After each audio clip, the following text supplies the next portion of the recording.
내 안에 잠든 거인을 깨워라. 다시 26. 토니 로빈스 지음, 홍석윤 옮김. 파트 4. 운명에서 배우다. 26장. 한 사람이 세상을 바꿀 수 있다. 작은 불꽃이 큰 불꽃을 만든다. 단테. 생물학자 샘 라부드는 멸종 위기 동물인 돌고래의 포획을 막아야 한다고 생각했다. 그는 단돈 $800만 소지한 채 차를 몰고 멕시코 국경을 건넜다. 멕시코 서북부 항구 도시인 엔세나다의 부둣가에서 서서 기회가 오기를 기다렸다. 여행 중 홈 무비를 찍는 순진한 미국인 관광객 행세를 하기도 했고, 항구에 정박해 있는 참치 어선 선장들을 찾아다니며 가판원이나 엔지니어로 일할 기회를 찾기도 했다. 그는 파나마 참치 어선인 마리아 루이사 호의 임시 선원으로 고용되었다. 배가 멕시코 해안에서 멀어지자 라부드는 선원들의 활동을 몰래 촬영하기 시작했다. 그는 발각될 경우 생명이 위험하리라는 것도 잘 알고 있었다. 마침내 기다리던 일이 벌어졌다. 수중인간이라고 불리는 돌고래 떼가 배 주위에 몰려들어 물 위로 뛰어오르며 뭐라고 소리를 내기 시작했다. 돌고래들은 사람을 두려워하지 않기 때문에 다정하게 배 가까이 다가왔지만 그것이 죽음에 이르는 길이라는 것은 알지 못했을 것이다. 어부들은 이 활기찬 돌고래들 밑에 황다랑어, 참치의 일종, 떼가 몰려다닌다는 것을 잘 알고 있었기 때문에 돌고래를 추적하는 것이다.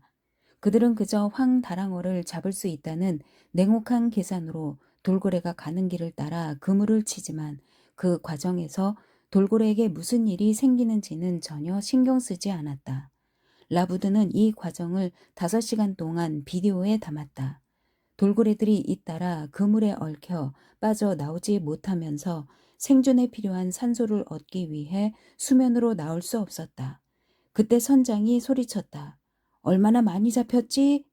라부드가 돌고래가 죽는 장면을 찍기 위해 몸을 돌리는 순간 선원 한 명이 대답하는 소리가 들렸다.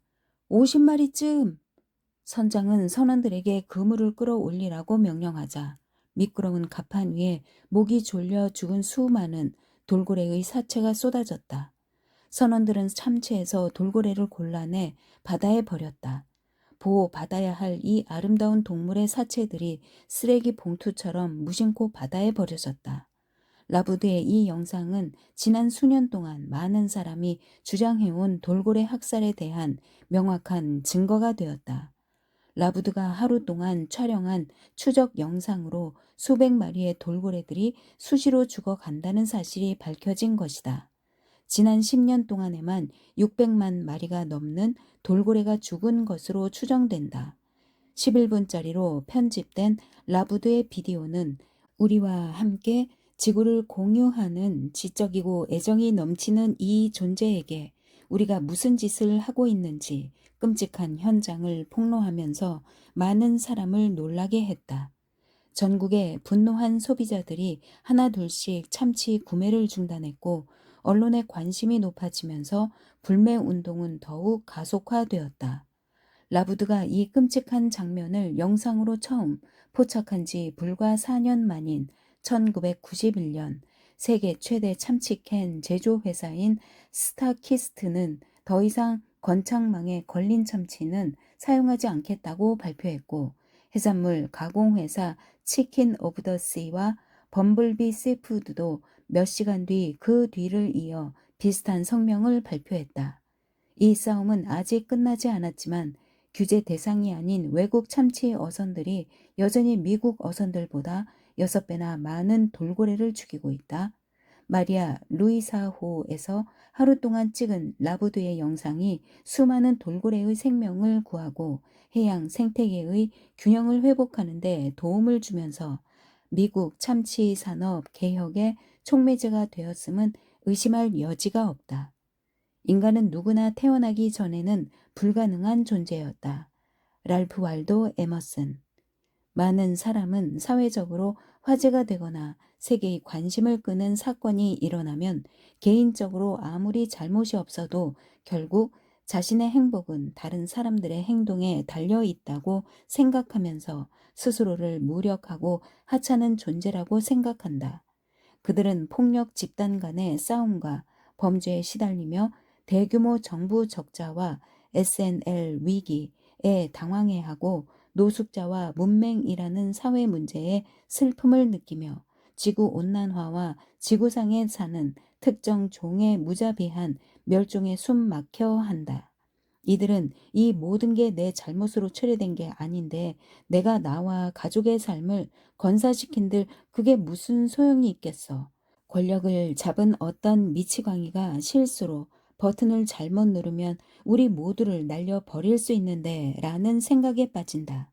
이런 종류의 믿음 체계는 통제할 수도 없거니와 어떤 의미 있는 변화도 이루어낼 수 없다는 무력감을 키우고 되지도 않을 일을 뭐하러 시도한단 말인가? 라는 학습된 무력감으로 이어진다. 학습된 무력감만큼 인간의 행동 능력을 무력하게 만드는 것은 없다. 무력감은 자신이나 다른 사람의 삶을 바꾸기 위한 행동을 막는 주요 장애물이다. 이 책을 여기까지 읽었다면 내가 주장하는 핵심 메시지를 잘 알고 있을 것이다. 당신은 지금 당신이 어떻게 생각하고 어떻게 느끼고 무엇을 해야 할지를 통제할 수 있는 힘을 이미 지니고 있다. 어쩌면 지금까지 무의식적으로 당신을 인도해온 마스터 시스템을 통제할 수 있는 힘을 처음 갖게 된 사람들도 있을 것이다. 이 책을 읽고 계속 연습하면서 얻은 전략과 변화를 통해 당신이 운명의 주인이며 감독자라는 확신을 깨우쳤을 것이다. 우리는 운명을 결정하는 거대한 힘도 발견했다. 바로 우리가 무엇에 초점을 맞추고 주어진 상황을 어떻게 해석하고 무엇을 해야 하는지에 대한 우리의 판단이 우리의 현재와 미래를 결정한다는 사실을 말이다. 이제 공동체 국가, 세계의 운명을 결정하는 공동 결정의 힘을 다룰 차례가 되었다.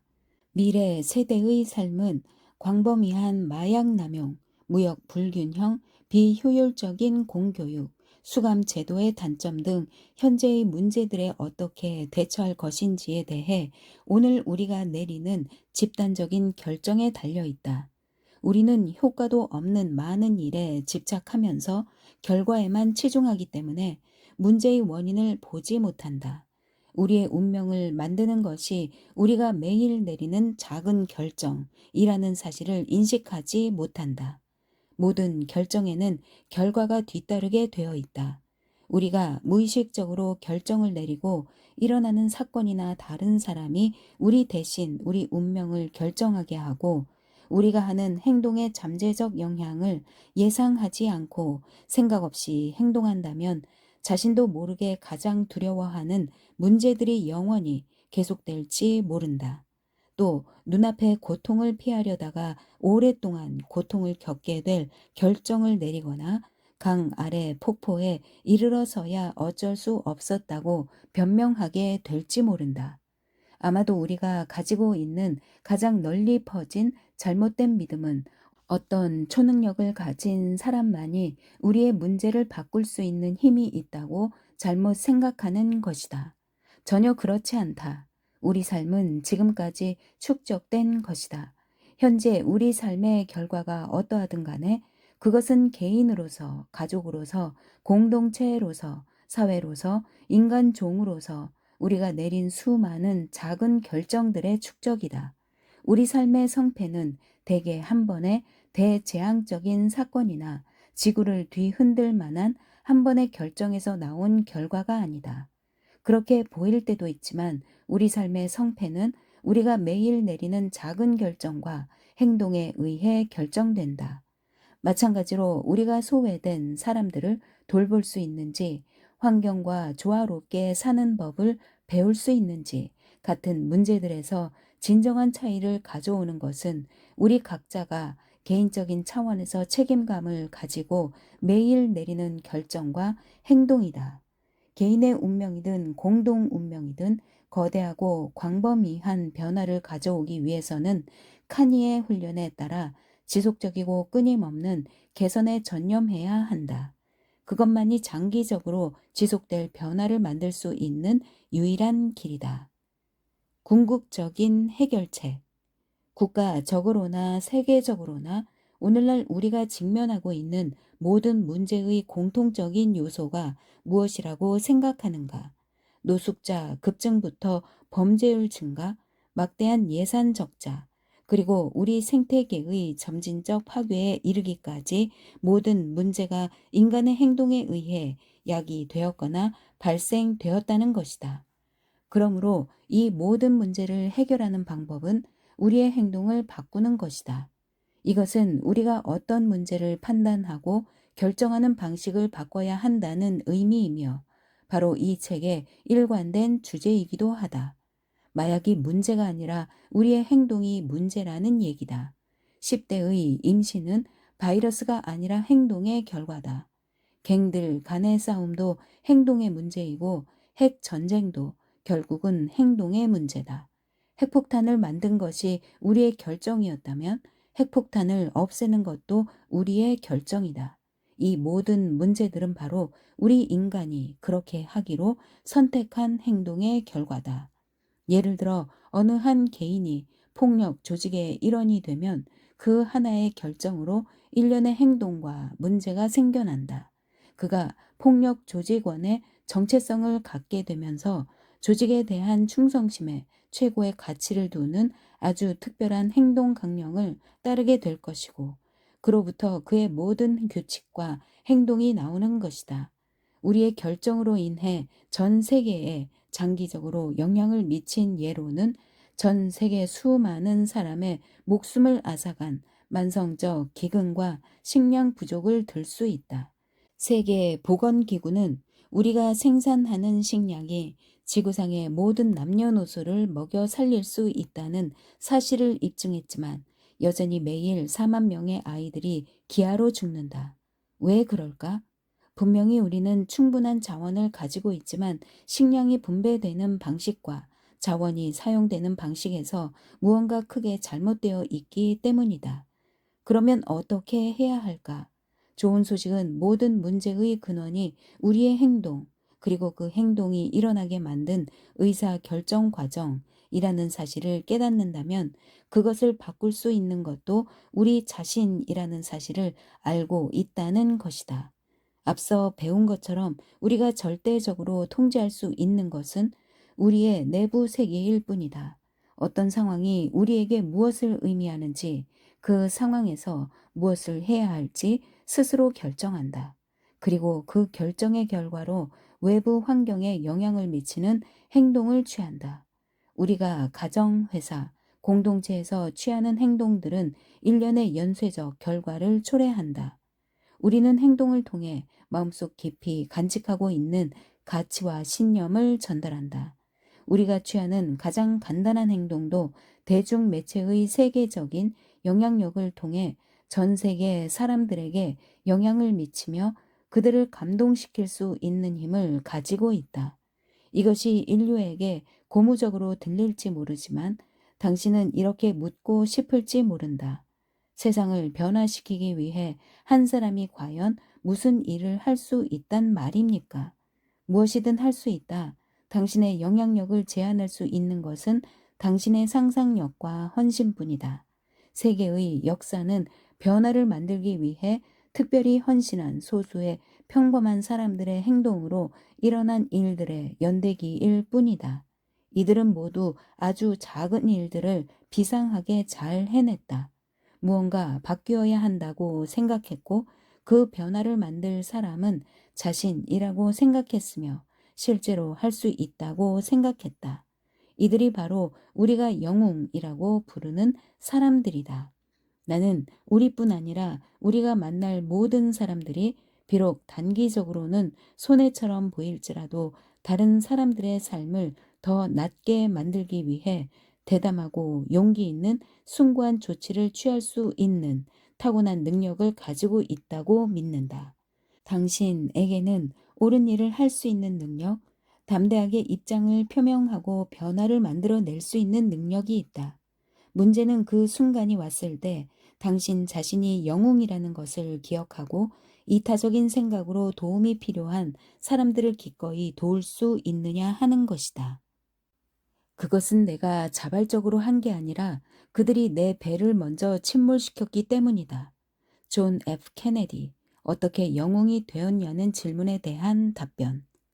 많은 사람이 문제나 도전에 기미만 있어도 피하고 싶어 하지만 어려움을 극복하는 것이야말로 우리의 인격을 형성하는 당금질이다.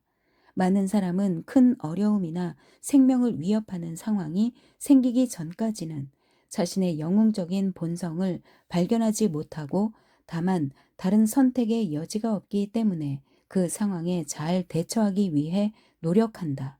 하지만 다음에 당신이 또 어려운 상황에 처하면 그 상황을 바꾸기로 결심하고 행동을 취하라.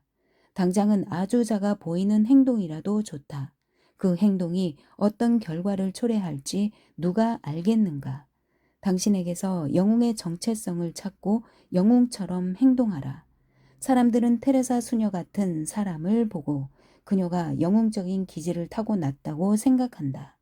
그녀가 놀라울 정도로 영적인 여성이며 가난한 사람들에 대한 헌신과 사심 없는 기여로 항상 남들과는 다른 사람이었다고 생각한다.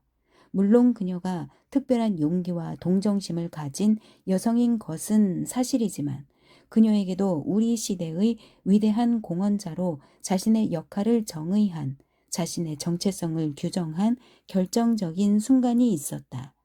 사실 테레사 수녀가 처음부터 가난한 사람들을 돕기로 작정한 것은 아니었다. 실제로 그녀는 20년 넘게 캘커타에서 가장 부유한 아이들을 가르쳤다. 그녀는 자신이 일하는 부유한 동네 주변에 가난한 빈민가를 매일 그냥 지나쳤고 자신의 작은 영향권 밖으로 벗어나는 일이 없었다. 어느 날 밤 그녀가 길을 걷고 있을 때 한 여인이 도움을 요청하는 소리를 들었다. 죽어가는 여인이 그녀의 품에 안기는 순간 테레사 수녀의 삶이 영원히 바뀌었다. 여인의 상태가 심각하다는 것을 깨달은 테레사 수녀는 그녀를 급히 병원으로 데려갔지만 병원에서는 기다리라는 말만 되풀이할 뿐이었다. 즉각 치료를 받지 못하면 그 여인이 죽으리라는 것을 알았기 때문에 테레사 수녀는 그녀를 다른 병원으로 데리고 갔지만 그곳에서도 기다리라는 말만 들었다. 그 여인의 신분 계급, 카스트 때문에 다른 사람들보다 치료 순위가 밀린 것이었다.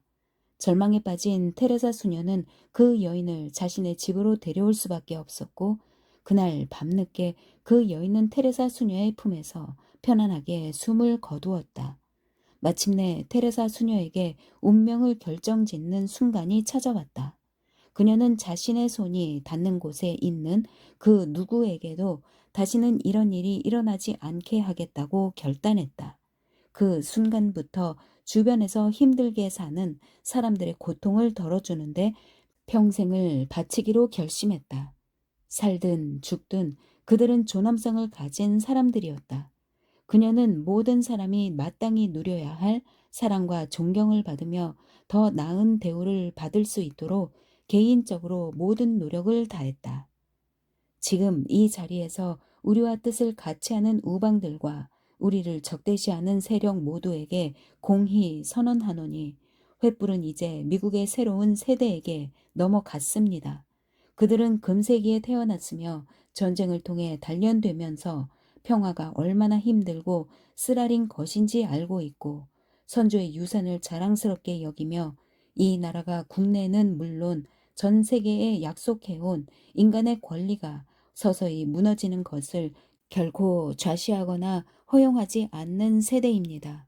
우리가 잘되기를 바라든 아니든 세계의 모든 나라에게 고하노니 자유의 생존과 성공을 보장하기 위해서라면 우리는 어떤 대가도 치를 것이며 어떤 짐도 마다하지 않을 것이며 어떤 어려움이 있어도 우방을 지지하되 적에 대해서는 끝까지 대항할 것입니다.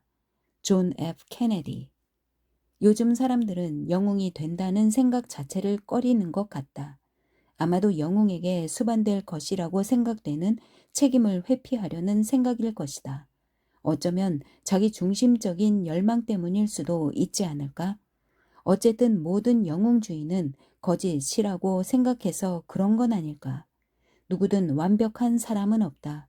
오늘날 우리는 영웅이 될 수 있는 사람들을 알아보지도 못할 뿐 아니라 그나마 있는 영웅들조차 폄하하는 사회에 살고 있다. 병적인 집착으로 그들의 사생활을 속속들이 파헤쳐 행여 어떤 약점이 없는지 찾아내고 마침내 약점을 발견하거나 조작한다. 선거 운동을 벌일 때마다 사람들은 상대 후보자들의 역량을 깎아내리기 위해 총력을 기울인다. 그들은 대법관 후보자가 수십 년 전에 대마초를 피운 적이 있다는 사실을 부각시키며 과거 행동의 사소한 결함의 증거를 집요하게 쫓는다. 우리가 오늘날의 영웅들을 판단하는 기준을 곧이곧대로 과거의 위대한 영웅들에 들이댄다면 우리는 단 한 명의 영웅도 갖지 못할 것이다. 케네디 가문이나 고결한 왕실들도 오늘날 같은 언론의 공세는 견디기 어려웠을 것이다. 우리는 기대가 어긋나는 것이 두려워 처음부터 뭔가 잘못된 것을 찾으려고 애쓰는 것 같다. 그래야 나중에 실망하지 않을 테니까 말이다. 영웅들도 뭔가 약점이 있다는 관점을 갖고 있는 한 우리는 모두 문제를 가지고 있다는 점을 인정해야 한다. 우리 중 누구도 영웅이 되기에 충분히 훌륭한 사람은 없다. 나는 영웅을 다음과 같이 정의한다. 영웅은 가장 힘든 상황에서도 용기 있게 기여하는 사람이다.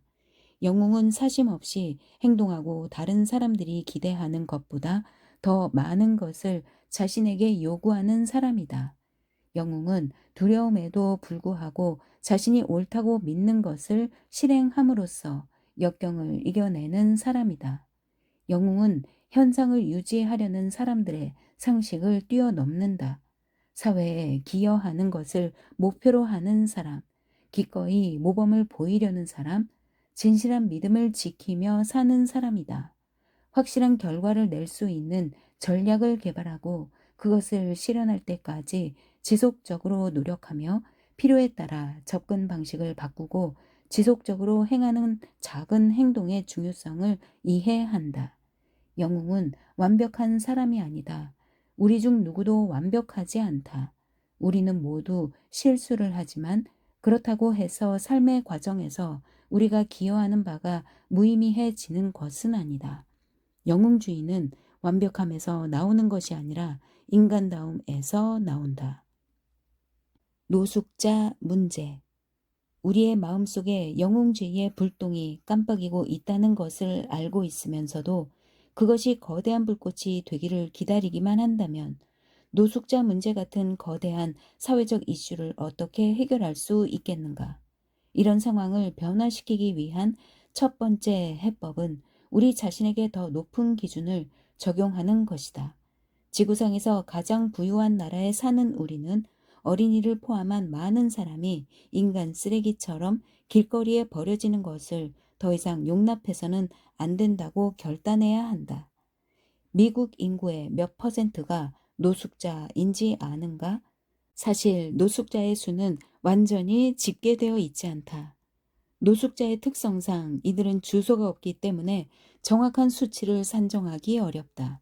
그러나 일반적으로 인용되는 통계에 따르면 미국 인구 중 적어도 300만 명이 노숙자일 것으로 추정된다. 그러니까 대략 미국인 100명 중 1명이 거리나 보호시설에서 살고 있는 셈이다.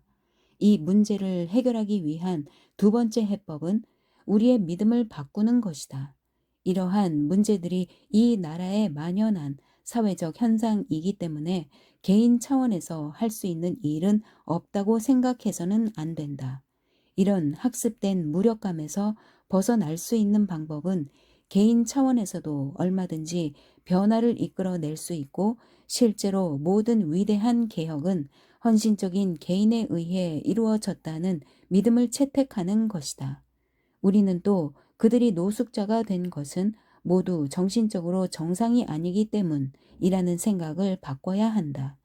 정확한 통계라고는 할 수 없지만 노숙자의 16%에서 22%가 정신질환을 앓고 있는 것으로 추정된다. 이 사람들을 진정으로 돕기 위해서는 우리의 고정관념을 깨뜨려야 한다. 노숙자들을 정신 이상자로 일반화하는 것은 그들을 돕는데 전혀 보탬이 되지 않는다. 노숙자의 대부분은 조금만 도움을 받으면 얼마든지 정상적으로 살아갈 수 있는 사람들이다.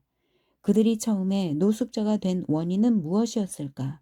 앞서 언급한 정신질환 외에 일반적으로 언급되는 이유로는 소득 감소와 맞물린 주거 비용의 급등, 마약 또는 알코올 중독, 전통적인 미국 가정의 붕괴 등을 들 수 있다. 이 모든 것이 정당한 이유인 것은 사실이다. 하지만 그 밑바탕에는 믿음 체계가 있다.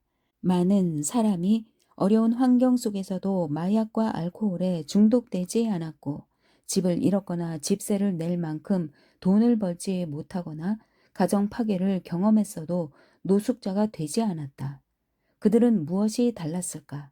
이 모든 것은 그들이 기본적으로 어떤 믿음, 가치, 정체성을 가지고 있었느냐로 귀결된다. 거리를 떠도는 노숙자들 중에는 자신을 원래 집이 없는 사람으로 생각하는 사람들도 있지만 단지 일시적으로 집이 없을 뿐이라고 생각하는 사람들도 있다. 후자의 경우 해결책을 추구하며 노숙자가 되기 이전의 생활 방식으로 돌아갈 방법을 찾는다. 노숙자 개인이 장기적인 변화를 이루려면 정체성의 변화가 있어야 한다. 이것이 그들의 행동에 지속적인 변화를 만들어낼 수 있는 유일한 방법이다. 나는 1984년부터 나는 뉴욕의 전형적인 빈곤 지구인 사우스 브롱크스와 브루클린 그리고 하와이와 샌디에고의 노숙자 단체들과 함께 일하면서 그들이 노숙자에서 사회적 기여자로 변화하는 것을 돕고 있다. 내가 진행하는 마스터 프로그램 참가자들은 매년 노숙자들과 하루 저녁을 보내며 그들이 변화하고 삶을 바꾸도록 돕는다. 불과 1시간가량의 교류지만 그 결과는 매우 놀랍다.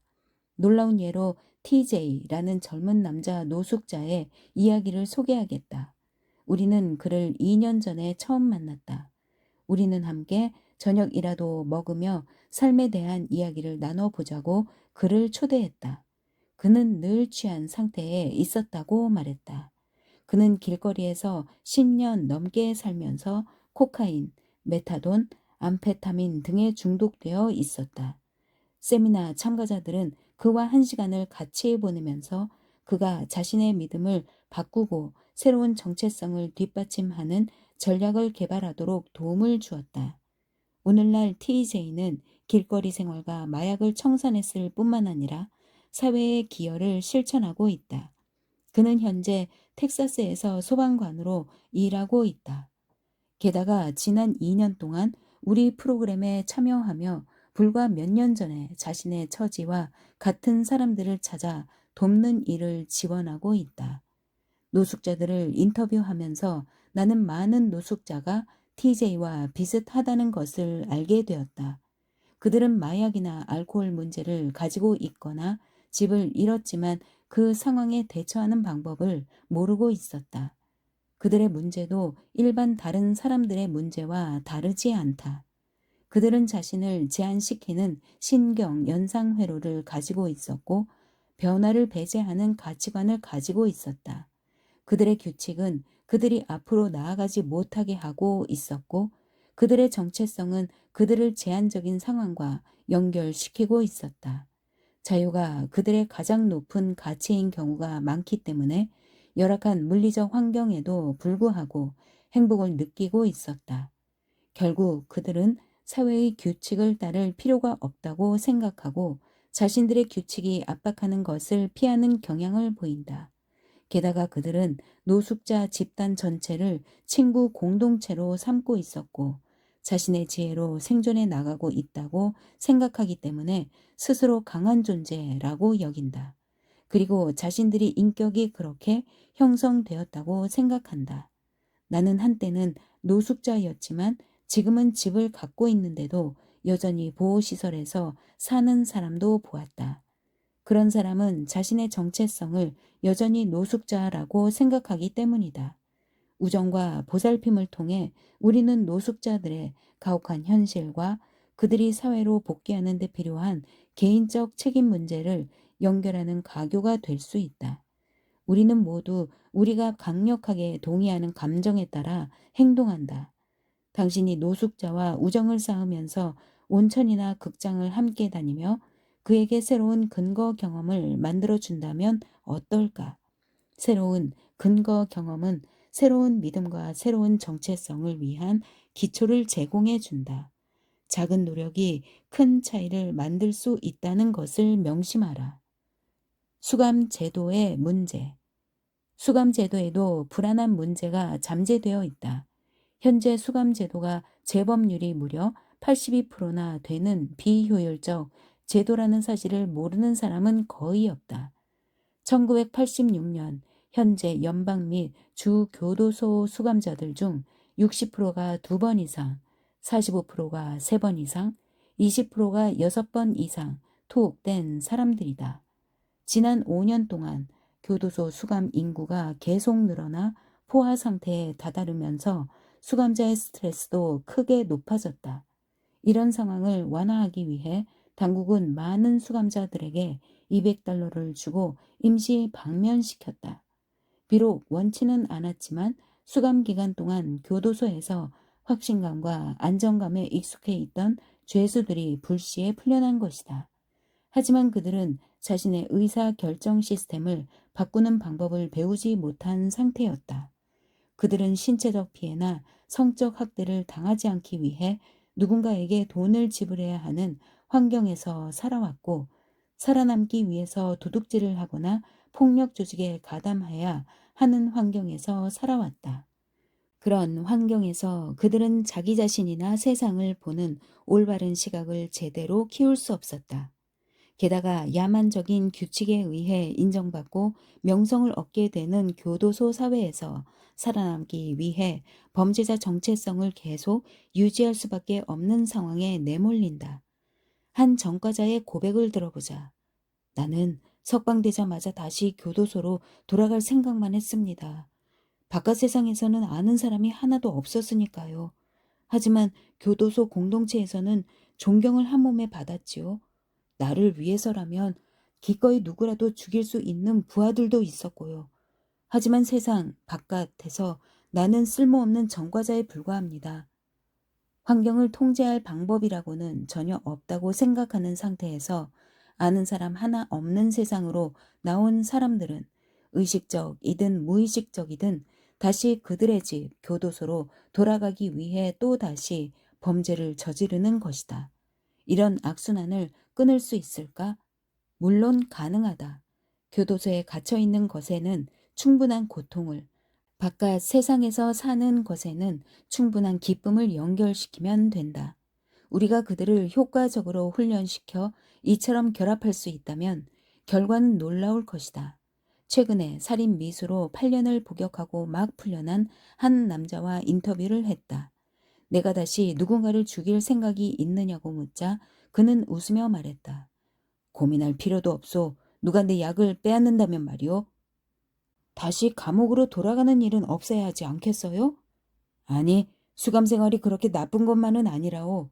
감옥에 있으면 다음 끼니를 걱정할 필요도 없고 TV도 마음껏 볼 수 있단 말이오. 그리고 거기서는 내가 왕초였다오. 다른 죄수들을 다루는 법도 잘 알았기 때문에 걱정할 일이라곤 하나도 없었소. 결국 감옥은 그런 범죄자의 소시오패스죠. 행동을 억제할 수 없다. 그에게 수감 생활은 적어도 고통이 아니었다.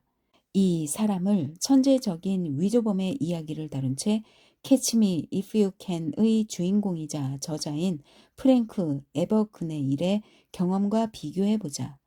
그는 전 세계를 돌아다니며 페남 항공사 조종사, 병원 행정관리자, 루이지애나주 법무장관 보좌관 등을 사칭하면서 사람들에게 수백만 달러를 갈취하는 등 기괴한 행동으로 세계적 명성을 떨친 인물이다. 하지만 오늘날 프랭크는 은행 보안 시스템의 최고 전문가로 지역사회에 기여하고 있다. 무엇이 그를 변하게 만들었을까? 바로 고통이었다. 그는 무모한 사기 행위로 체포되어 프랑스 감옥에 수감되었다. 비록 신체적, 성적 학대를 받진 않았지만 수감 생활의 고통은 잊을 수 없을 만큼 강했다. 우선 그는 수감 기간 동안 내내 일체의 외부 접촉 없이 어두운 독방에서 완전히 고립된 상태로 지냈다. TV, 신문, 라디오도 없었을 뿐 아니라 다른 수감자나 교도관과 대화도 할 수 없었다. 또 언제 풀려날지도 전혀 알 수 없었다. 그 어두운 독방에서 60일을 있을지 60년 동안 있을지 알 수 없었다. 미래를 예측할 수 없는 고통, 그 불안감은 그가 상상할 수 있는 가장 가혹한 형벌이었고, 그는 이 엄청난 고통을 지구상의 지옥과 연결시키며 다시는 감옥으로 돌아오지 않겠다고 맹세했다. 그런 생각을 한 것은 프랭크만이 아니었다. 여기서 우리가 알아야 할 것은 프랑스 교도소는 재범률의 1%밖에 되지 않는다는 사실이다.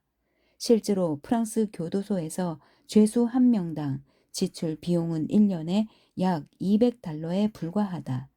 미국은 죄수 한 명당 연간 약 3만 달러를 지불하면서도 재범률 82%가 줄어들 기미도 보이지 않는다는 사실과 비교하면 놀라운 수치다. 물론 미국이 프랑스의 형사 제도를 따라야 한다고 주장하는 것은 아니다. 내가 말하고 싶은 것은 우리의 수감 제도가 분명히 효과적이지 않기 때문에 다른 방식을 시도할 때가 되었다는 것이다. 죄수들이 감방 동료들에게 구타당하거나 공격당하는 상황이 발생하지 않는 환경을 만드는 것도 중요하지만 그들이 교도소를 편안한 집처럼 생각하게 해서는 안 될 것이다. 나는 그들이 수감 생활을 편안하게 생각하게 해서도 안 되지만 바깥 생활을 얼마든지 통제할 수 있고 기쁨과 가능성이 있는 경험으로 만들 수 있는 방법을 가르쳐 주어야 한다고 생각한다. 그래서 그들이 막상 석방되면 바깥 생활이 두려움이 아니라 추구해야 하는 경험이 되도록 만들어 주어야 한다. 그래서 교도소에 갇혀 있는 것에는 충분한 고통을, 바깥 세상에서 사는 것에는 충분한 기쁨을 연결시키게 해 주어야 한다. 그렇지 않으면 그들을 감옥에 가게 만들었던 옛 행동은 결코 변화되지 않을 것이다. 무엇보다도 수감자들은 자신에게 관심을 가지고 있고 자신의 삶을 새로운 방향으로 이끌 전략을 제공하기 위해 헌신하는 누군가가 있다는 것을 알아야 한다. 모든 범죄자들이 변화할 준비가 되어 있는 것은 아니지만 그들이 우리의 관심을 받을 자격이 있는 것만은 분명하다. 하층 계급이 있는 한 나는 하층 계급에 속할 것이다. 그들에게 범죄적인 요인이 있다면 나 역시 그 요인 중 하나다. 내 영혼이 갇혀 있는 한 나는 자유로울 수 없다. 유진 빅터 뎁스, 미국의 사회주의자. 그들을 위해 무엇을 할 수 있을까? 간단하지만 심오한 행동 한 가지를 알려주겠다. 자신의 삶을 바꾸기로 결정한 수감자를 한 달에 한 번 방문하기로 약속하는 것이다. 그를 전폭적으로 성원하는 친구가 되어주고 그가 할 수 있는 선택이 얼마나 많은지 보여주는 것이다. 나는 캘리포니아 치노 교도소의 한 수감자를 위해 자원봉사를 하면서 그와 맺게 된 관계를 결코 잊지 못할 것이다. 그는 나의 도움과 격려를 받으면서 매일 3마일을 뛰었고 영감이나 교훈을 주는 책을 읽었으며 마침내 범죄자에서 가치 있는 사람으로 변하기 시작했다. 2년 후 그가 석방되었을 때 우리가 함께 나눈 유대감과 기여의 감정은 내 인생에 아주 보람 있는 경험이 되었다. 청소년 범죄 문제. 성인 범죄도 정말 어려운 문제지만 청소년들이 범죄에 연루되는 것을 어떻게 막을 것이냐도 우리가 다루어야 할 중요한 문제다.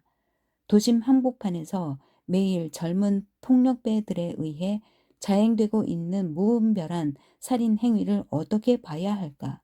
두 폭력 조직 크립스와 블라드스의 무자비한 만행이 로스앤젤레스에서 시작되어 전국으로 확산되면서 여러 도시에 엄청난 희생자가 발생했는데도 문제를 어떻게 해결해야 할지 뚜렷한 방향을 찾지 못하고 있다.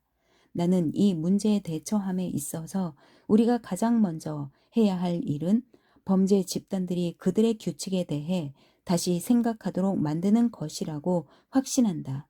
앞서 내가 우리의 모든 행동은 무엇을 반드시 해야 한다거나 절대 해서는 안 된다고 생각하느냐 하는 기본적 믿음에서 비롯되는 것이라고 말한 것을 기억하는가?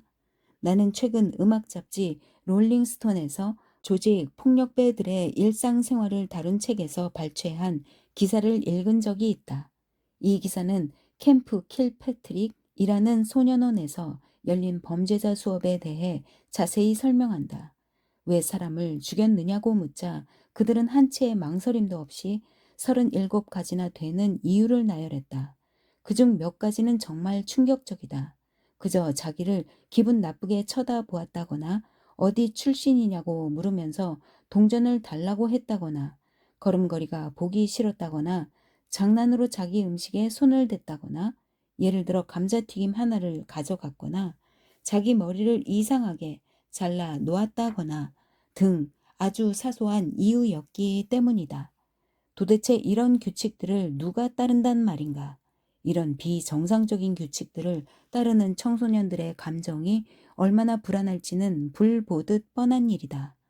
그런 규칙을 따라 행동하는 한 사람을 죽일 이유가 누구보다 많을 수밖에 없다.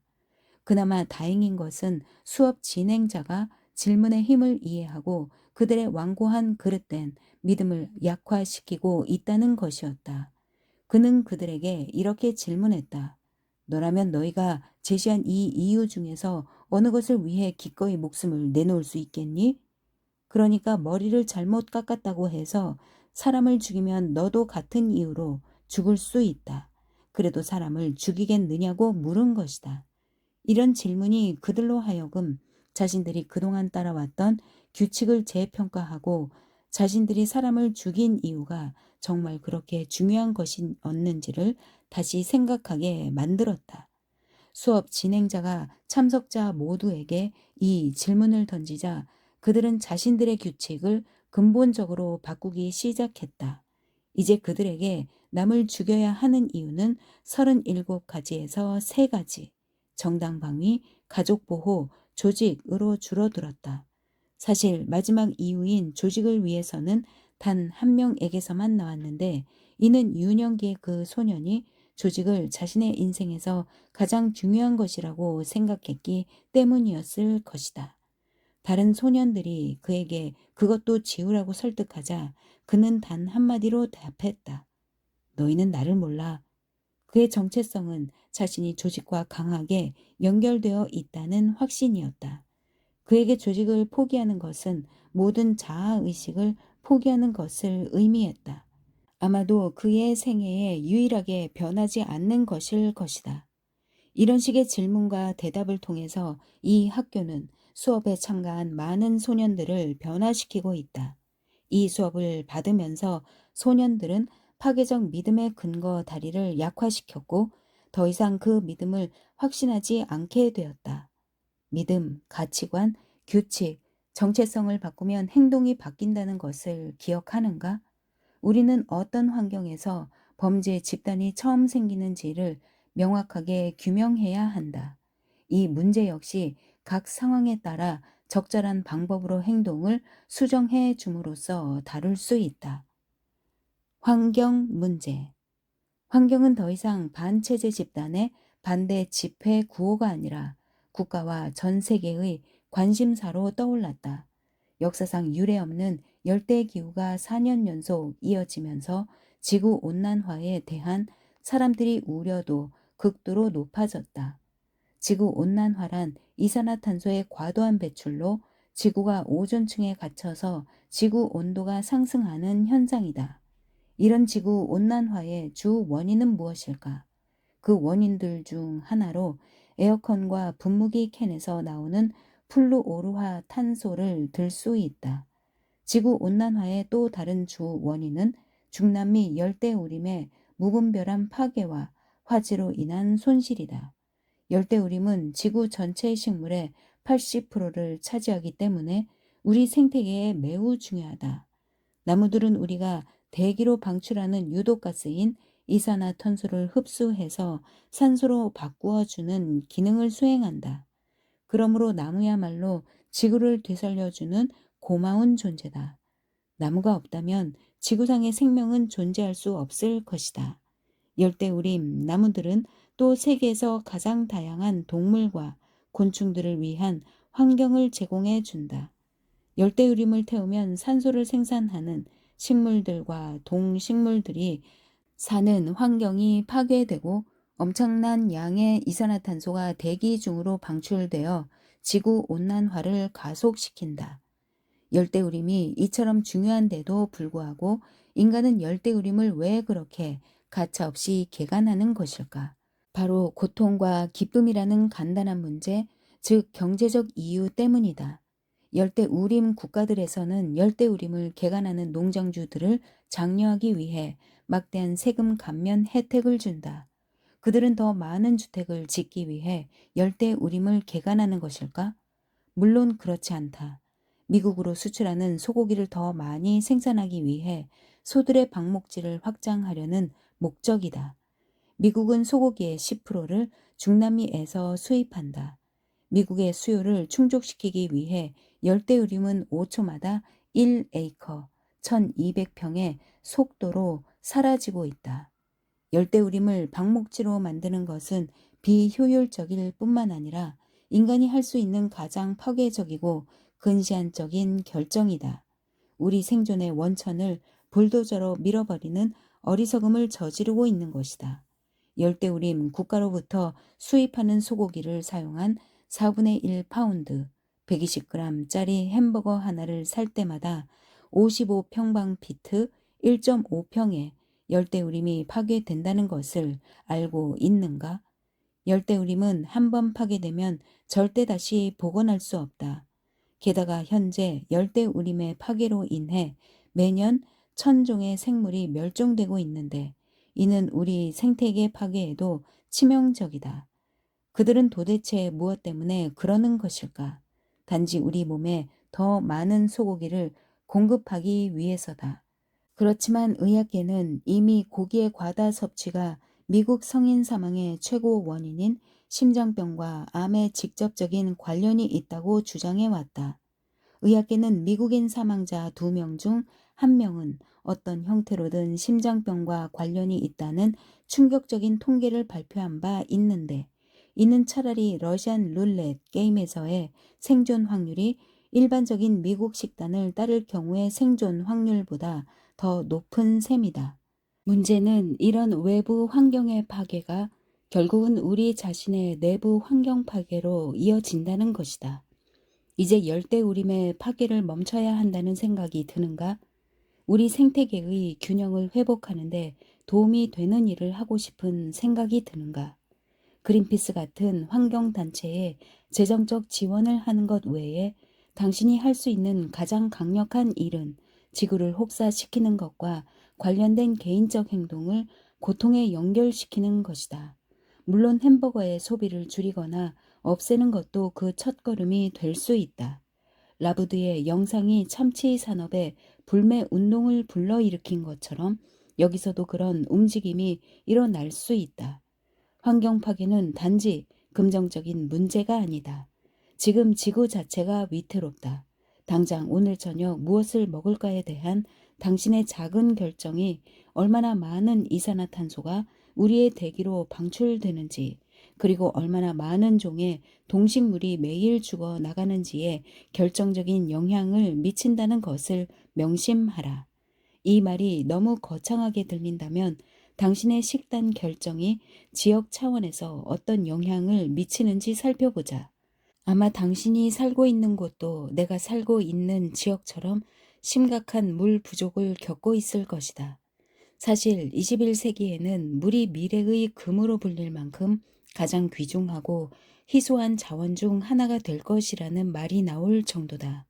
물이 대부분을 차지하는 지구에서 정말 그런 일이 일어날까? 물론이다. 그 이유는 이렇게 중요한 자원인 물을 우리가 믿을 수 없을 정도로 형편없이 관리하고 있다는 사실에서 찾을 수 있다. 좀 더 구체적으로 말하자면 앞서 언급한 고기 산업의 문제를 빼놓을 수 없다. 예를 들어 보겠다. 유구용 수소 한 마리를 키우는데 사용되는 물의 양은 군축함 한 대를 띄우기에도 충분한 양이다. 캘리포니아에서는 수돗물을 잔디에 직접 주지 않는다든지 화장실과 샤워기에 유량 제한 장치를 설치한다든지 하는 조치를 취하며 물을 절약하기 위해 나름 애쓰고 있다.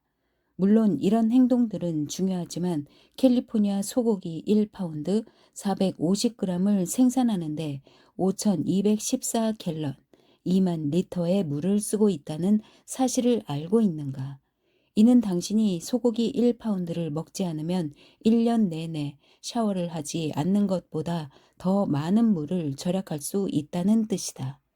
코넬 대학교의 경제학자 데이비드 필즈와 그의 조교 로빈 허에 따르면 주 정부가 관계 보조금의 형태로 축산업자들에게 지급하는 금액을 따져보면 보조금 1달러당 납세자들에게 7달러 이상의 손실임금, 더 높은 생활비, 사업소득 감소를 초래한다. 이 모든 것을 고려할 때 물을 절약하기 위해 한 개인이 할 수 있는 가장 좋은 방법은 무엇일까? 바로 고기 소비를 줄이는 것이다. 고기 소비에 관해 당신이 알아야 할 것이 하나 더 있다. 소고기 산업이 미국의 어떤 산업보다 더 많은 에너지를 소비한다는 것을 알고 있는가? 미국에서 가축 생산에 사용되는 원자재가 전체 에너지 소비량의 3분의 1을 차지하고 있다.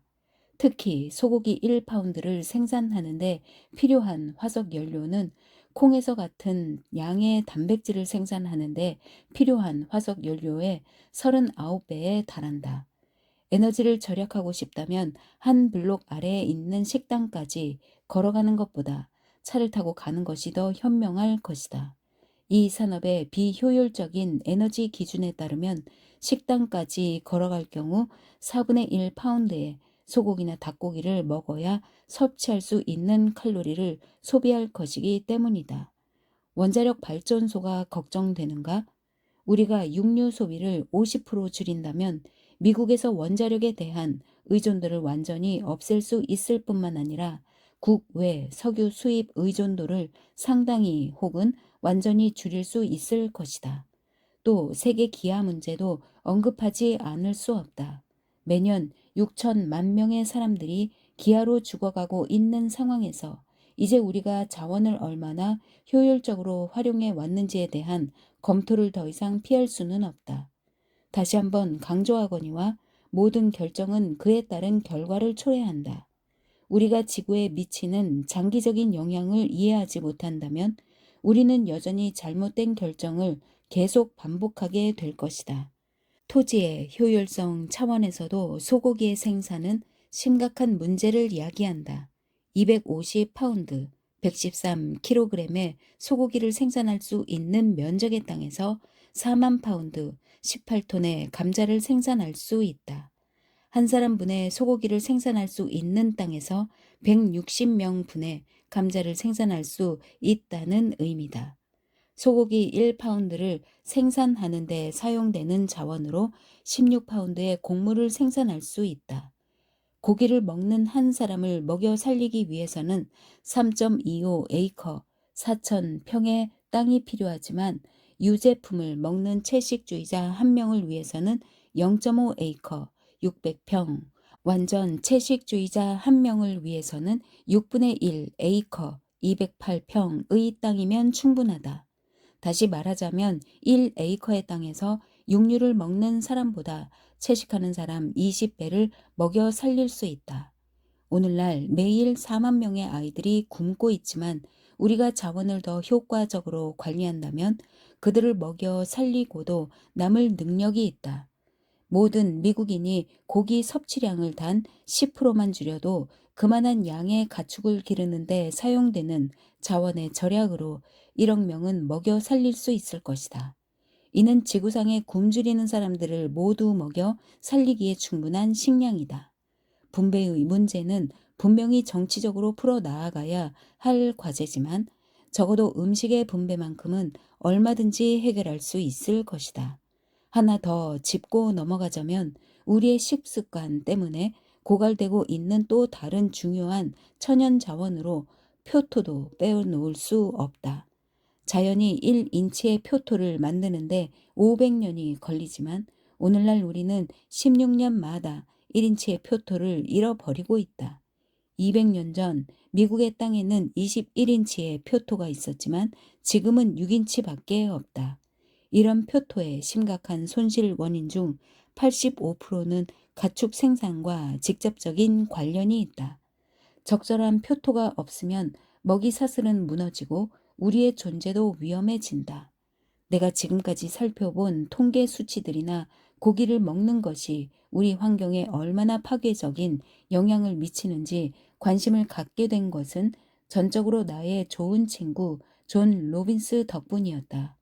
존은 퓰리처상 후보에도 올랐던 육식의 불편한 진실이라는 책을 썼다. 나는 자신들의 일상적인 결정과 행동이 세상에 어떤 영향을 미치는지 알고 싶어하는 모든 미국인의 가정에는 이 책이 있을 것이라고 생각한다. 이 책에서 존이 분명하게 주장하는 것처럼 오늘 저녁에 무엇을 먹을지에 대한 결정은 단순해 보이지만 심오한 의미를 가지고 있다. 거기서부터 지구상에서 우리 삶의 질을 좌우하는 일련의 사건과 활동들이 시작되기 때문이다. 당신은 어떻게 한 개인이 그런 큰 문제의 흐름을 바꿀 수 있단 말입니까? 라고 물을지 모른다. 하지만 존은 이것이 국회의사당이나 기업 이사회가 아니라 우리 개개인이 승리를 이끌어내야 할 전투라고 주장한다. 슈퍼마켓의 소비자들은 고기 판매대에 멈춰서서 파운드당 3.98달러라고 표시되어 있는 소 목살을 집어들 때 그것이 얼마나 값비싼 눈속임인지 눈치채야 한다. 그 작은 가격표 뒤에는 무참히 잘린 숲, 우리 아이들의 식량과 물, 미래 세대를 위한 표토, 그리고 미래 환경 파괴가 숨겨져 있다. 우리는 그 목살을 보면서 한 줌의 고기를 생산하기에 너무 많은 대가를 치렀음을 볼 수 있어야 한다. 이 세계를 변화시킬 수 있는 진정한 힘은 슈퍼마켓, 식당, 부엌에서 내리는 우리의 결정에서 나온다. 단호한 입장을 취해야 한다. 환경 문제에 단호한 입장을 취함으로써 당신은 자원의 남용을 막을 수 있고 햄버거에 목숨을 거는 대기업들의 분명한 메시지를 보낼 수 있다. 다행히 최근 몇 년 맥도날드와 칼스 주니어 같은 식품 서비스 회사들은 샐러드바와 대체 식품을 선보이면서 소비자들의 취향 변화에 대응하기 시작했다. 여기에 그치지 않고 맥도날드는 최근 포장용 폴리스틸렌 용기 사용을 중단했다. 회사 측은 이로 인해 탄화수소의 발생을 25% 줄이고 측정 가능한 환경 개선 효과를 거둘 수 있을 것으로 추정하고 있다. 당신도 소비자로서 이 책에서 배운 기술을 사용하면 긍정적인 변화를 가져올 수 있다. 원하는 것을 분명히 파악한 다음 구매력을 지렛대 삼아 기업들로 하여금 파괴적인 패턴을 중단하고 새로운 대안을 찾도록 압박하라. 그리고 그런 기업의 제품과 서비스를 후원함으로써 새로운 행동을 강화하도록 하라. 올바른 자녀 교육의 필요성, 모범을 보여라. 다른 모든 문제가 그렇지만 환경 문제 역시 변화를 위해서는 교육과 행동이 필요하다. 하지만 안타깝게도 대부분의 사람이 교육을 학교에서만 받는 것으로 생각한다. 그래서 학교를 졸업하자마자 심지어 졸업도 하기 전에 배우는 것을 멈춘다. 변화를 만들겠다는 비전을 품은 교사들이 환경 문제를 도외시하는 행정 정책에 대처하려고 나름 노력하지만 학생들이 직면하고 있는 인격 형성과 현실 문제에 대처할 준비가 되어 있지 않아 학습된 무력감에 빠져 있다. 하지만 우리는 이 책을 통해 우리가 배울 수 있는 훌륭한 모델들을 많이 알게 되었다. 이제 우리가 직접 변화를 보여주어야 할 차례다. 우리는 모두 자녀 교육의 질을 결정하는데 적극적인 역할을 할 수 있다. 당신의 아이들을 가르치는 교사들은 올바른 질문, 보편적 비유, 경험을 바꿔주는 어휘, 가치관, 규칙, 조건화의 힘을 이해하고 그것들을 제대로 활용하고 있는가? 당신이 이 책에서 배운 내용을 교사들과 공유하는 것도 환경 문제의 변화에 큰 도움이 될 것이다. 그러나 가장 중요한 것은 우리 아이들에게 자신들의 행동이 어떤 결과를 가져오는지 가르쳐야 한다는 것이다. 우리는 아이들에게 그들이 본인 개인뿐만 아니라 지역사회, 더 나아가 세계에 영향을 미칠 수 있다는 것을 가르쳐 주어야 한다. 자신들의 작은 행동으로는 세상을 변화시킬 수 없다는 함정에 빠지지 않도록 해야 한다. 내가 이 책에서 계속 강조하는 것은 작은 결정과 작은 행동들이라도 꾸준히 행하게 되면 충분히 세상을 바꿀 수 있다는 것이다. 아이들이 건강한 자존감을 가지고 성장할 수 있도록 돕는 가장 좋은 방법은 아이들이 일관되게 내린 결정과 행동이 큰 변화를 가져올 수 있다는 것을 직접 보여주는 것이다. 어떻게 그렇게 할 수 있느냐고? 그것이 가능하다는 것을 당신이 모범으로 보여주는 것이다. 아이들에게 힘을 불어넣어 주는 질문을 하고 당신이 의식적으로 선택한 가치와 규칙에 따라 살고 지금까지 배운 모든 전략을 사용하면 어떤 일이 벌어지는지를 직접 보여주어라. 또 우리가 기여하는 모습을 자녀들에게 보여주는 것도 좋다. 변화를 보여주기 위해 꼭 거창한 마스터 플랜이 생길 때까지 기다릴 필요는 없다. 우리는 사소한 일을 하고 중요하지 않은 결정을 내리는 순간에도 영향을 미칠 수 있다. 우리의 영웅들도 대부분 지속적으로 행해지는 작은 행동들 뒤에 숨어 있다.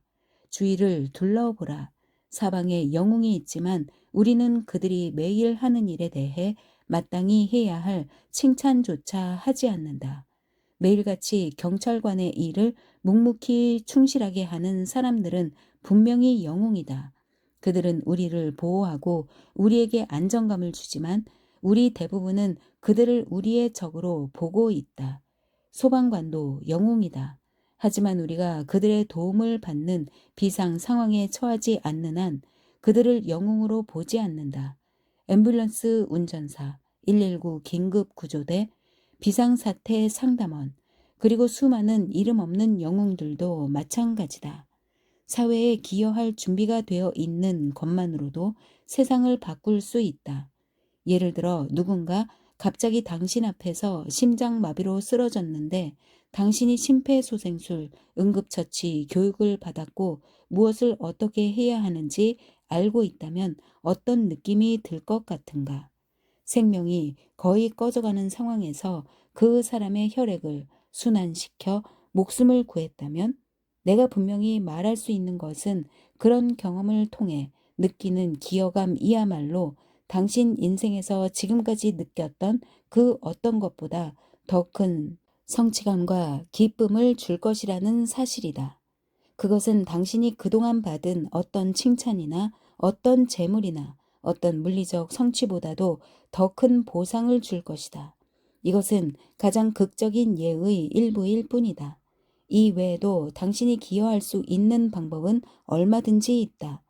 다른 사람들에게 영감을 주는 사람이 되어 주변 사람들에게 관심을 기울이고 그들에게 격려와 성원을 보내거나 그들이 진정 누구인지를 상기시켜 주는 것만으로도 영웅이 될 수 있다.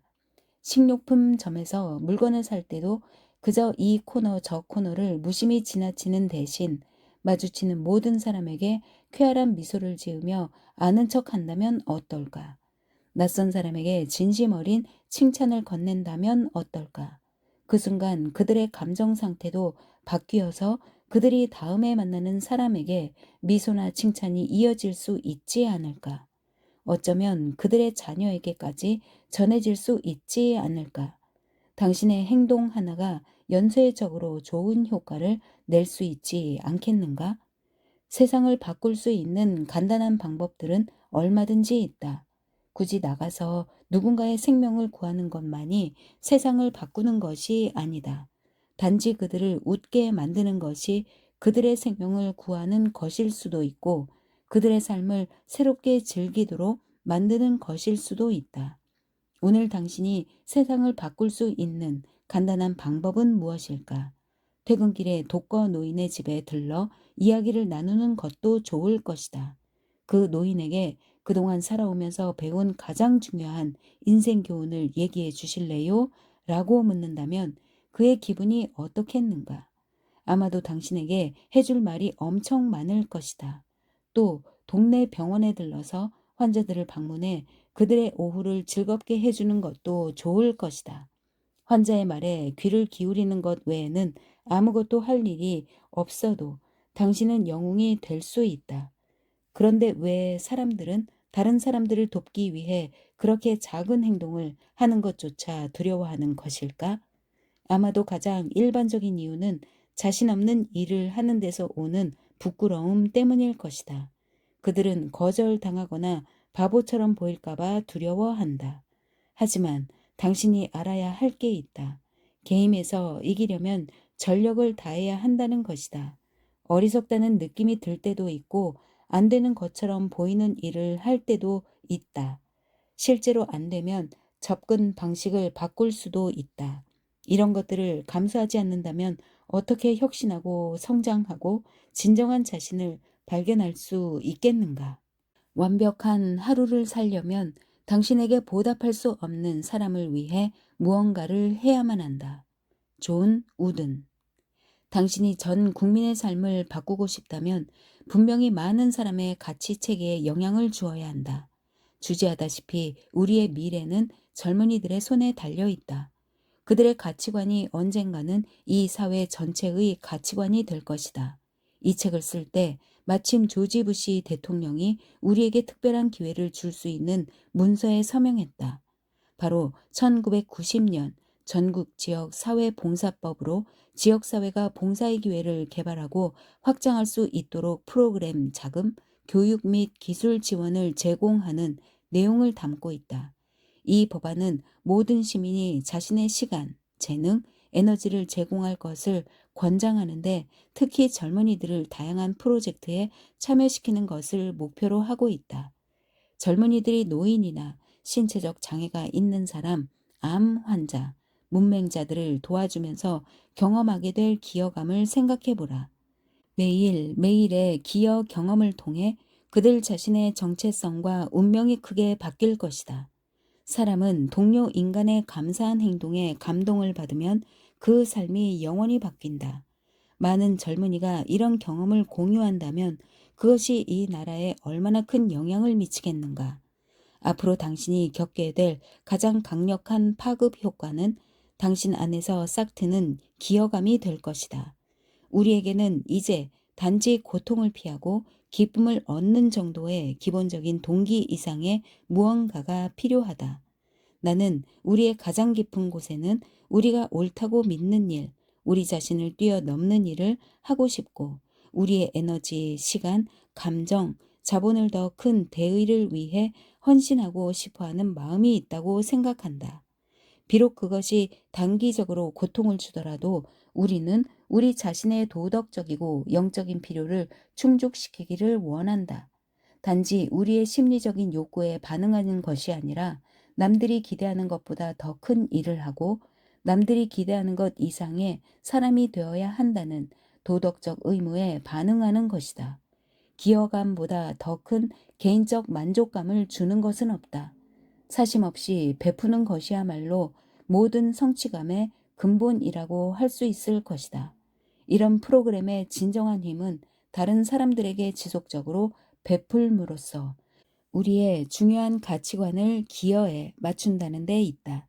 이 가치관이 국가적 차원에서 받아들여진다면 국가의 면모를 바꿀 수 있을 뿐만 아니라 우리의 영향력을 전 세계로 확장시킬 수 있을 것이다. 하지만 정부가 지원하는 프로그램에서만 기여를 할 수 있는 것은 아니다. 인력과 전문성은 물론 재정적, 물리적 자원이 절실히 필요한 단체들은 너무나 많다.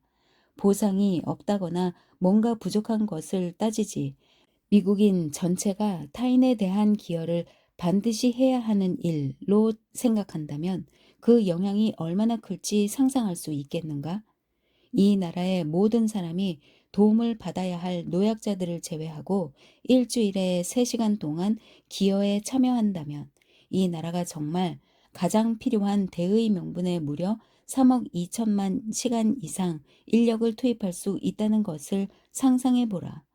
만약 일주일에 5시간을 기여한다면 그 수치는 5억 시간으로 늘어날 것이고 그 가치는 수조 달러에 달할 것이다. 우리가 이런 식으로 기여에 전념한다면 해결하지 못할 사회적 문제가 무엇이 있겠는가? 당신이 다음 중 어느 것이든 한 가지에 기여한다면 당신이 어떤 사람인지에 대한 인식을 완전히 바꾸고 당신도 영웅이 되는 길로 들어서게 될 것이다.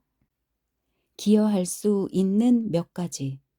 다음은 당신이 타인을 도울 수 있는 몇 가지 방법들이다. 강조한 것처럼 작은 시간으로도 큰 변화를 만들어낼 수 있는 일들이다. 지역사회에서 일주일에 몇 시간 또는 한 달에 몇 시간 정도 시간을 내서 다음과 같은 일에 기여할 수 있는지 찾아보라.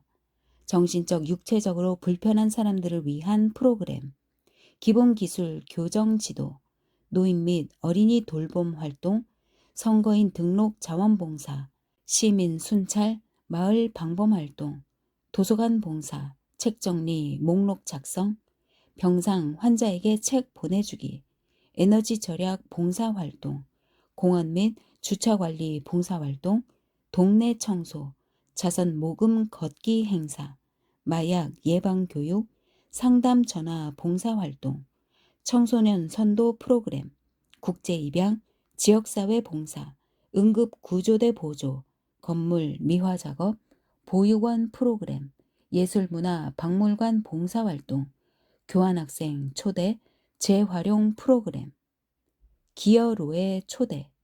어떻게 하면 노숙자들을 받아들이고 범죄자들의 마음을 치료하고 노인들에게 희망을 주고 젊은이들을 기여에 동참하게 할 수 있을까? 한 가지 흥미로운 기회는 앤서니 로빈스 재단을 통해 나와 협력할 수 있다는 것이다.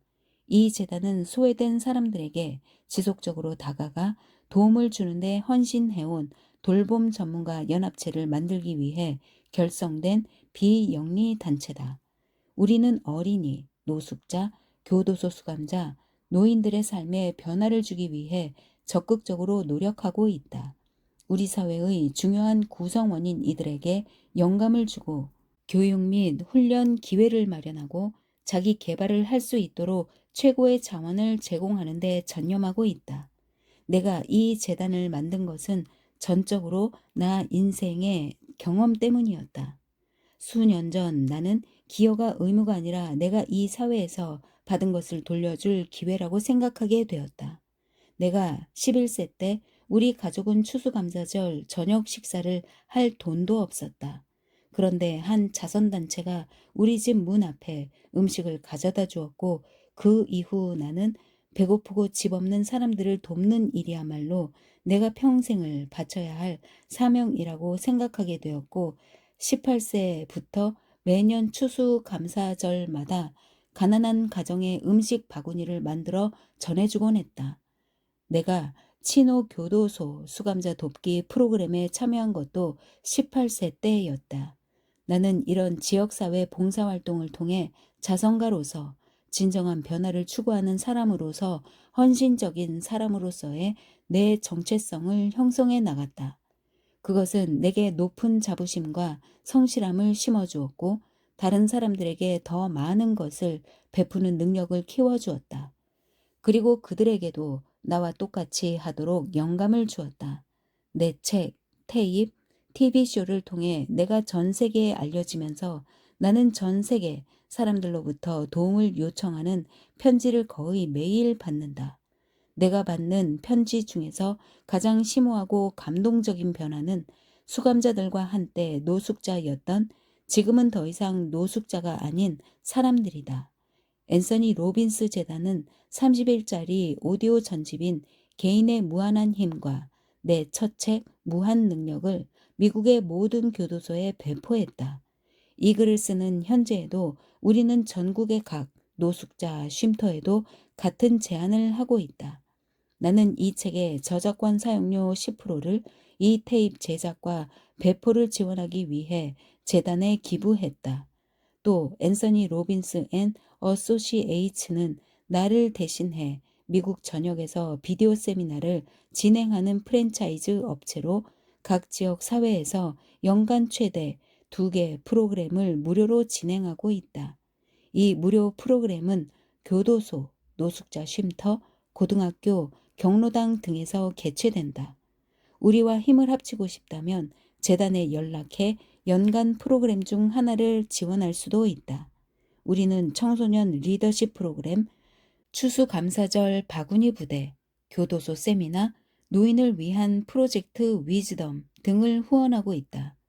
물론 세상을 바꾸는 일이 우리 재단과 함께하는 방법만 있는 것은 아니다.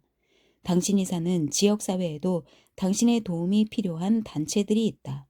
사실 나는 재단을 만들 때부터 이미 설립되어 있는 지역사회 봉사단체들이 성공할 수 있도록 힘을 실어주는 것을 목표로 삼았다. 재단 직원들은 매달 그들이 돕는 사람들이 측정 가능한 변화를 이루어낼 수 있게 만드는 훈련을 받는다. 다양한 문제마다 각기 다른 유형의 코칭이 필요하지만 몇 가지 공통적인 원칙이 있다. 즉, 기준을 높이고 믿음을 바꾸고 개인적인 성공을 위해 새로운 전략을 개발해야 한다는 것이다. 다른 사람들을 돕기 위해서는 그들의 삶의 질을 즉시 개선할 수 있는 지식을 제공해 주어야 한다. 또 학습된 무력감을 극복하고 새로운 정체성을 개발하게 해 주어야 한다. 이 모든 것이 내가 가르치는 기술의 근간을 이루는 기능과 전략들이다. 이 프로그램에 참여하는 모든 사람이 이 기술들을 완전히 마스터하기를 바란다. 성실하고 사심 없는 기여의 힘을 배운 사람만이 인생의 가장 깊은 기쁨, 즉 진정한 성취를 경험할 수 있다. 토니 로빈스. 신앙과 헌신 외에는 아무런 자원도 없는 알바니아 출신의 수녀가 그렇게 많은 사람의 삶에 긍정적인 영향을 미칠 수 있다면 우리도 우리 앞에 놓인 어떤 문제든 확실히 대처해 나갈 수 있다. 에드 로버츠가 매일 아침 철로 만든 인공호흡 장치에서 빠져나와 장애인에 대한 전 국민의 인식과 태도를 바꾸고 방법을 알아낼 수 있다면 우리도 얼마든지 영웅이 될 수 있다. 한 사람이 혼자서 비디오 테이프과 단돈 $800의 투자로 온 국민을 동원해 돌고래의 죽음을 막을 수 있다면 우리도 그런 강력한 일을 하지 못하란 법은 없다. 이런 일련의 사건들이 우리를 어디로 이끌지 우리는 알지 못한다. 직관을 믿고 마음을 다 바치면 기적이 일어나는 것을 보고 놀랄 것이다.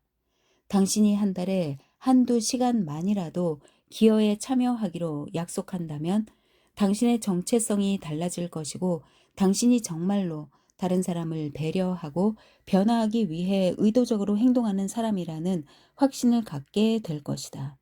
또 당신이 하는 일에도 아무런 문제가 없을 것이다.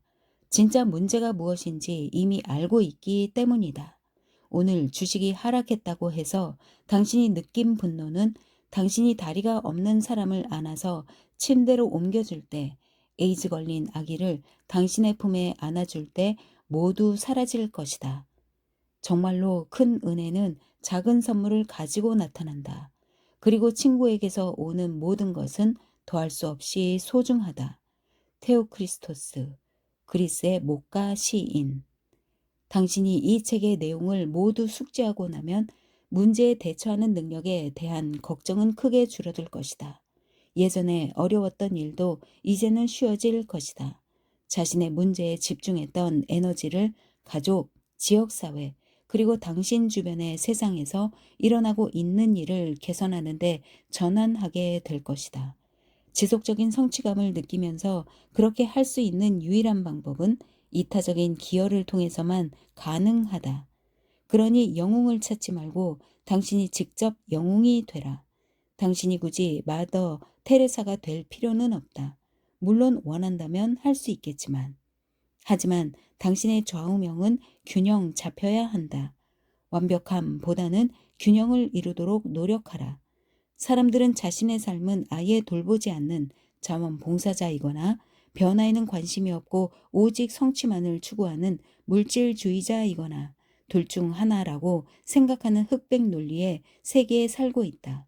이런 함정에 빠져서는 안 된다. 인생은 주거니 하고 받기도 하는 것이며 자신을 돌보거나 다른 사람을 돌보는 것 사이의 균형이다.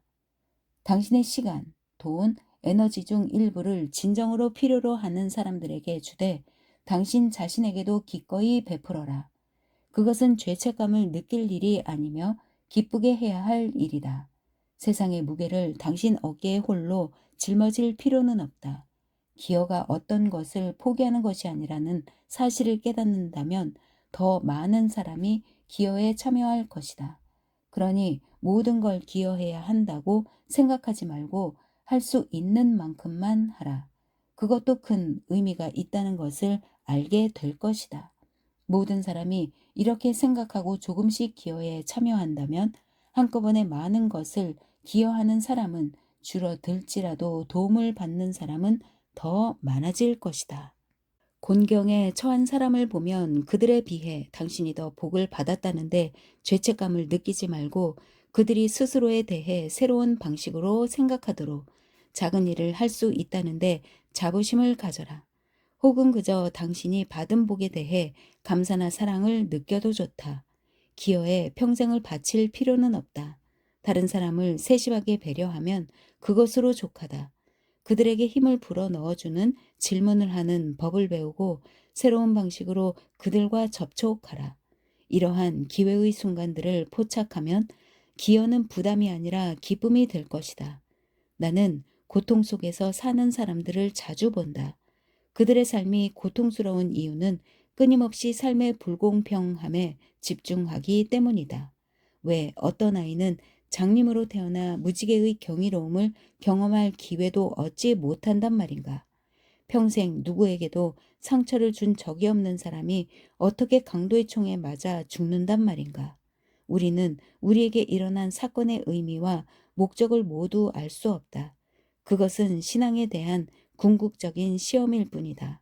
우리는 모든 사람이 각기 다른 시간에 각각 다른 교훈을 배우기 위해 이 땅에 살고 있다는 것, 좋은 경험과 나쁜 경험은 우리의 인식일 뿐이라는 것을 믿어야 한다. 당신이 최악이라고 생각했던 경험이 결국에는 최고의 경험이 될 수도 있다. 최악이라고 생각했던 그 경험이 오늘의 당신을 만들었고, 당신을 훈련시켰고, 당신 안에 감수성을 발달시켰고, 당신의 궁극적인 운명의 방향을 설정해 주었다. 학생이 준비되면 선생이 나타난다 라는 격언을 하는가? 당신이 선생이라고 생각한다면, 모든 것을 안다고 생각한다면 다시 한번 살펴보라. 당신이 부지런히 가르치는 사람에게서 배울 게 있을 것이다. 우리의 삶이 시작될 때 누군가는 우리가 죽어가고 있다는 것을 말해 주어야 한다. 그러면 우리는 하루하루 매 순간을 최대한 살 수 있다. 행동하라. 당신이 하고 싶은 것이 무엇이든 지금 당장 행동하라. 내일은 매일 다시 생기니까. 마이클 랜던. 이 메시지의 뜻은 당신이 살아있는 동안 최대한 가치 있게 살아야 한다는 말이다.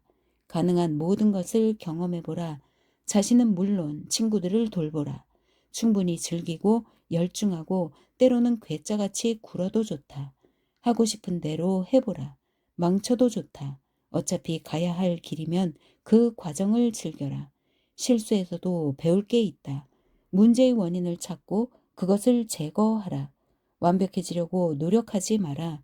인간으로서 좋은 본보기가 될 수 있으면 그것으로 족하다. 끊임없이 자신을 향상시킬 수 있는 방법을 찾아라. 카니의 원칙을 실천하라.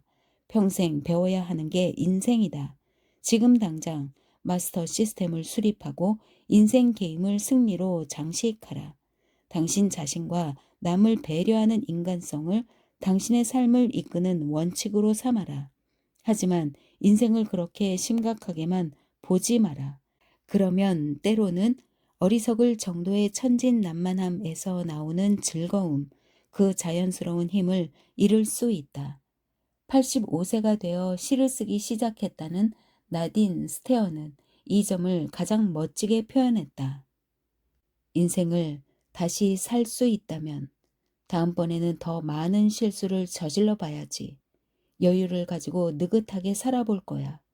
어쩌면 이번 생애보다 더 바보 같을지도 몰라. 훨씬 덜 심각하게 살 거야. 하지만 더 많은 모험을 하고 여행도 더 많이 다니며 산과 강을 더 많이 찾을 거야. 아이스크림은 더 많이 먹고 콩은 좀 줄여야지. 살면서 고생은 더 하게 될지 몰라도 걱정 근심은 줄어들 거야. 물론 매일 매 순간 분별력 있게 온 정신으로 살아갈 거야. 물론 이번 생애에 좋았던 일도 있었지. 내가 다시 생을 산다면 좋았던 일을 더 많이 할 거야. 사실 그런 일 외에 다른 일은 하고 싶지 않아. 몇 년 앞을 미리 걱정하며 매일을 사는 대신 그저 하루하루 그 순간을 즐기고 싶어. 나는 온도계, 보온병, 우비, 낙하산 없이는 어디에도 가지 않을 만큼 그야말로 꼼꼼하게 사는 사람이었지만 다시 생을 산다면 그러지 않을 거야. 내가 다시 생을 산다면 이른 봄부터 늦가을까지 맨발로 살 거야. 춤도 실컷 추고 회전 목마도 실컷 타볼 거야. 그리고 데이지꽃도 한아름 따야지. 나딘 스테어. 당신은 어떤 사람으로 기억되고 싶은가? 품격 높은 거인으로 기억되고 싶은가? 지금 당장 그렇게 행동하라. 왜 기다린단 말인가? 하루하루를 인생에서 가장 중요한 날인 것처럼 살아라. 그러면 완전히 새로운 차원의 기쁨을 경험할 것이다. 어떤 사람들은 자신의 에너지를 보존하려고 애쓴다. 그러면 에너지가 더 오래 지속될 것이라고 생각하는 것이다. 당신에 대해 잘 모르지만 가장 중요한 것은 우리가 얼마나 오래 사느냐가 아니라 어떻게 사느냐인 것이다. 닳아서 없어질지언정 녹슬지는 않겠다. 18세기 순회 설교자 조지 휘트필드의 말이다. 산 하나를 넘으면 다음 산이 우리를 기다리고 있다.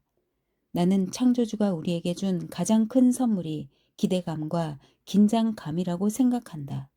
모든 것이 어떻게 될지 미리 한다면 우리 인생이 얼마나 지루하겠는가. 다행히 우리는 다음에 무슨 일이 일어날지 결코 알 수 없다. 불과 몇 분 후에 당신의 삶의 방향과 질적 수준이 순식간에 바뀌는 일이 일어날 수도 있다. 우리는 변화를 사랑하는 법을 배워야 한다. 확실한 건 모든 것이 변한다는 것뿐이기 때문이다. 삶을 바꿀 수 있는 것은 무엇일까? 많다. 당신이 이 책을 끝까지 다 읽고 나서 생각에 잠긴 후 내린 몇 가지 결정이 모든 것을 바꿀 수 있다. 친구와 대화하거나 자기 개발 테이프를 듣고 세미나에 참석하거나 한 편의 영화를 보거나 또는 당신이 갑자기 뚱뚱해졌거나 몸매에 관심을 갖게 된 경우에도 변화를 일으킬 수 있다. 그런 변화를 각성이라고 부른다. 그러므로 삶에서 일어나는 모든 일은 어떤 식으로든 당신에게 이익이 된다는 것을 깨닫고 긍정적인 기대감을 가지고 살아라. 그런 긍정적 기대감이 당신을 끝없는 성장과 배움의 길, 영원한 사랑의 길로 이끌 것이다. 이 책을 마무리하면서 마지막으로 내가 당신을 한 사람으로서 얼마나 존경하고 감사한지 말해주고 싶다. 비록 우리가 만난 적은 없지만 확실히 그런 느낌이 든다. 그렇지 않은가? 비록 우리가 얼굴을 마주하지는 않았지만 분명히 서로 교감했다고 생각한다. 당신은 내 삶과 기술을 당신과 공유할 수 있게 해주었다. 그것은 내게 멋진 선물이다. 우리가 여기서 공유한 것이 특별한 방식으로 당신을 감동시켰기를 진심으로 소망한다. 당신의 삶의 질을 높이기 위해 이 전략들 중 일부를 사용한다면 그것만으로도 내게는 큰 행운이다. 나는 우리가 앞으로도 계속 소통하기를 바란다. 당신이 내게 편지를 쓸 수도 있고 세미나와 재단 행사에서 또는 우연히 길을 가다 만날 수 있기를 바란다. 그럴 때 꼭 당신을 소개해 주기 바란다. 당신에게서 인생의 성공담을 들을 수 있기를 기대한다.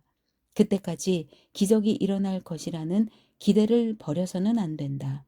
당신 자신이 그 기적 중 하나일 테니까 항상 빛을 바라는 자, 선을 위해 힘을 발휘하는 자가 되라. 이제 횃불을 당신에게 넘긴다. 당신의 재능과 열정을 다른 사람과 함께 나누라. 하나님의 축복이 있기를 빈다. 언젠가 바람과 파도와 조수와 중력을 정복하고 나면 하나님을 위해 사랑의 에너지를 사용해 보자. 그러면 인류는 역사상 두 번째로 불을 발견하게 될지니. 테야르드 샤르댕